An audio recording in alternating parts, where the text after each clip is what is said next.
ಅಂದು ಸೆಪ್ಟೆಂಬರ್ 30, 1990 ಮುಂಜಾನೆಯ ವೇಳೆಯಲ್ಲಿ ಒಂದು ಆಘಾತಕಾರಿ ಸಂಗತಿ ಹೊರಬಿದ್ದಿತ್ತು. ಇಡೀ ಕನ್ನಡ ಸಿನಿಮಾ ರಂಗಕ್ಕೆ ಬರಸಿಡಿಲು ಬಂದು ಎರಗಿತ್ತು. ಇದೇನಾಯಿತು? ಈ ಒಂದು ಸುದ್ದಿ ನಿಜಾನ?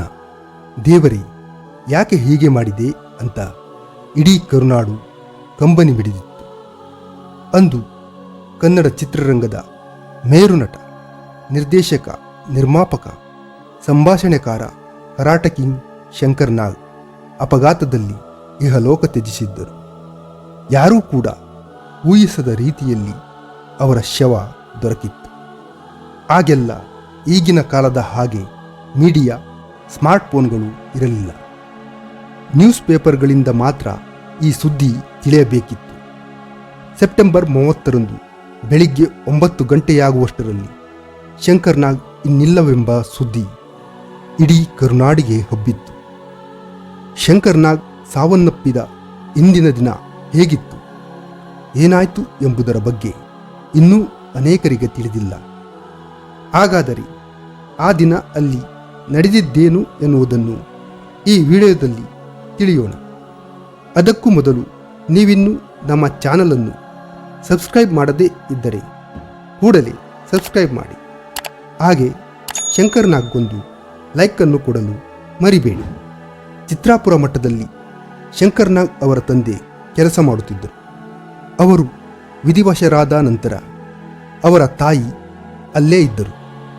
ಶಂಕರ್ ನಾಗ್ ಸಾಯುವ ಇಂದಿನ ದಿನ ಅವರ ತಾಯಿ ಕರೆ ಮಾಡಿದ್ದರಂತೆ. ಹೌದು, ಶಂಕರ್ ನಾಗ್ ಸಾಯುವ ಹಿಂದಿನ ದಿನ ಅವರ ತಾಯಿ ಶಂಕರ್ ನಾಗ್ ಹಾಗೂ ಅನಂತ್ ನಾಗ್ಗೆ ಕರೆ ಮಾಡಿ ಚಿತ್ರಾಪುರ ಮಠಕ್ಕೆ ಬರುವಂತೆ ಹೇಳಿದ್ರಂತೆ. ಶೂಟಿಂಗ್ ಇರುವ ಕಾರಣ ಬರಲು ಆಗಲ್ಲ ಎಂದರಂತೆ ಶಂಕರ್ ನಾಗ್. ಅಂದು ವಿಜಯದಶಮಿ ಹಬ್ಬವನ್ನು ಚಿತ್ರಾಪುರ ಮಠದಲ್ಲೇ ಆಚರಿಸಬೇಕು ಎಂದು ಶಂಕರ್ ನಾಗ್ ತಾಯಿ ಪಟ್ಟು ಹಿಡಿದಿದ್ದರಂತೆ. ಅವರು ಮಠದಲ್ಲಿ ಇದ್ದ ಕಾರಣ ಜ್ಯೋತಿಷ್ಯವನ್ನು ಹೆಚ್ಚಾಗಿ ನಂಬುತ್ತಿದ್ದರು. ಅನಂತ್ ನಾಗ್ ಬರುವುದು ಬೇಡ, ನೀನು ಮಾತ್ರ ಬಾ ಎಂದು ಶಂಕರ್ ನಾಗ್ಗೆ ಹೇಳಿದ್ರಂತೆ. ಚಿತ್ರಾಪುರ ಮಠದ ಮಾತಾಜಿ ಶಂಕರ್ ನಾಗ್ ರವರ ತಾಯಿಗೆ ನಿಮ್ಮ 2 ಮಕ್ಕಳಲ್ಲಿ ಒಬ್ಬರಿಗೆ ಗಂಡಾಂತರ ಇದೆ ಎಂದು ಹೇಳಿದ್ರಂತೆ. ತಾಯಿ ಅನಂತ್ ನಾಗ್ಗೆ ಗಂಡಾಂತರ ಇದೆ ಎಂದು ಊಹಿಸಿಕೊಂಡಿದ್ದರು. ಹೀಗಾಗಿ ಶಂಕರ್ ನಾಗ್ ರವರನ್ನು ಮಾತ್ರ ಕರೆಸಿಕೊಂಡಿದ್ದರು.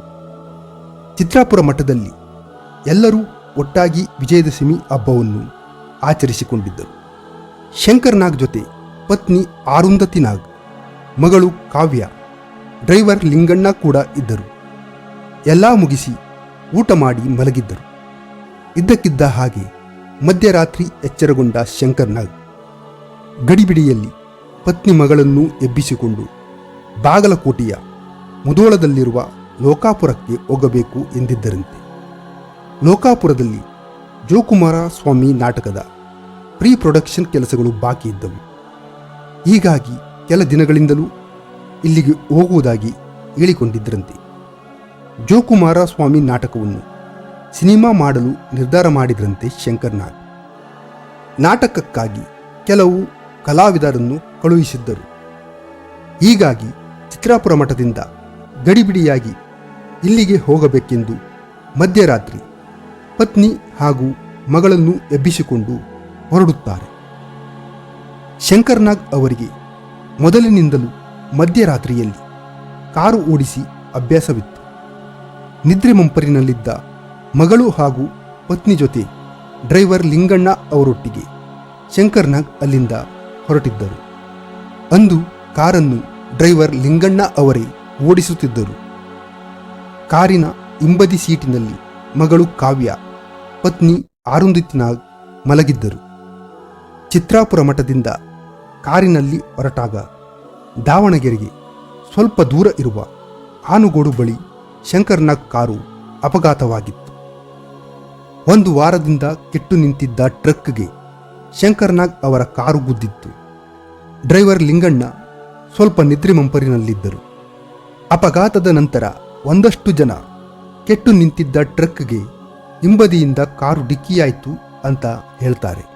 ಇನ್ನು ಕೆಲವರು ಕೆಟ್ಟು ನಿಂತಿದ್ದ ಟ್ರಕ್ ಪಕ್ಕ ಹೋಗುವಾಗ ಮತ್ತೊಂದು ಟ್ರಕ್ ಮುಂದಿನಿಂದ ಗುದ್ದಿದೆ ಅಂತ ಹೇಳುತ್ತಾರೆ. ಅಂದು ಸ್ಥಳೀಯರು ಹೇಳಿದ ಹಾಗೆ ಪತ್ರಿಕೆಯಲ್ಲಿ ಪ್ರಕಟವಾಗಿತ್ತು. ಶಂಕರ್ನಾಗ್ ಪ್ರಯಾಣ ಮಾಡುತ್ತಿದ್ದ ಕಾರು ಇಲ್ಲಿಯವರೆಗೂ ಯಾವ ರೀತಿ ಅಪಘಾತ ಸಂಭವಿಸಿತು ಅಂತ ಗೊತ್ತಿಲ್ಲ. ಬೆಳಕು ಆಗುವವರೆಗೂ ಶಂಕರ್ನಾಗ್, ಆರುಂಧತಿ ನಾಗ್, ಮಗಳು ಕಾವ್ಯ, ಡ್ರೈವರ್ ಲಿಂಗಣ್ಣ ರಸ್ತೆಯಲ್ಲೇ ಬಿದ್ದಿದ್ದರು. ಮೊದಲಿಗೆ ಅಲ್ಲಿನ ಸ್ಥಳೀಯರು ಯಾರೋ ಬೇರೆ ಅಂತ ಅಂದುಕೊಂಡಿದ್ದರು. ಬಳಿಕ ಹತ್ತಿರ ಬಂದು ನೋಡಿದಾಗ ಶಂಕರ್ನಾಗ್ ಎಂದು ಗೊತ್ತಾಗಿತ್ತು.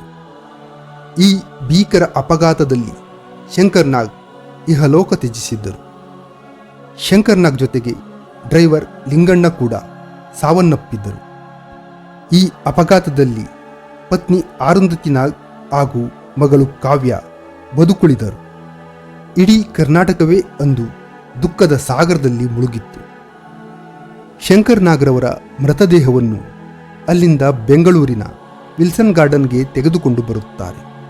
ಅಲ್ಲಿ ಅಂತಿಮ ವಿಧಿವಿಧಾನಗಳನ್ನು ನಡೆಸಿ ಅಂತ್ಯಕ್ರಿಯೆ ಕೂಡ ನಡೆಸಲಾಯಿತು.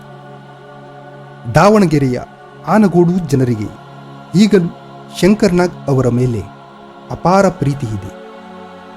ಹೀಗಾಗಿ ಶಂಕರ್ನಾಗ್ ತೀರಿ ಹೋದ ಜಾಗದಲ್ಲೇ ಶಾಲೆಯನ್ನು ಸಹ ಆ ಊರಿನ ಜನರು ಕಟ್ಟಿಸಿದರು. ಶಾಲೆಗೆ ಶಂಕರ್ನಾಗ್ ಶಾಲೆ ಎಂದು ಹೆಸರಿಡಲಾಗಿದೆ. ಪ್ರತಿ ಅಮಾವಾಸ್ಯೆಯಂದು ಆನಗೋಡು ಭಾಗದ ಜನರು ಶಂಕರ್ನಾಗ್ ಮೃತಪಟ್ಟ ಸ್ಥಳಕ್ಕೆ ಬಂದು ರಾತ್ರಿ ಪೂರ ಆ ಜಾಗವನ್ನು ಕಾಯ್ತಾರಂತೆ. ಶಂಕರ್ನಾಗ್ ಅವರು ಅಲ್ಲೇ ಇದ್ದಾರೆ ಅನ್ನೋ ನಂಬಿಕೆ ಇವರದ್ದು.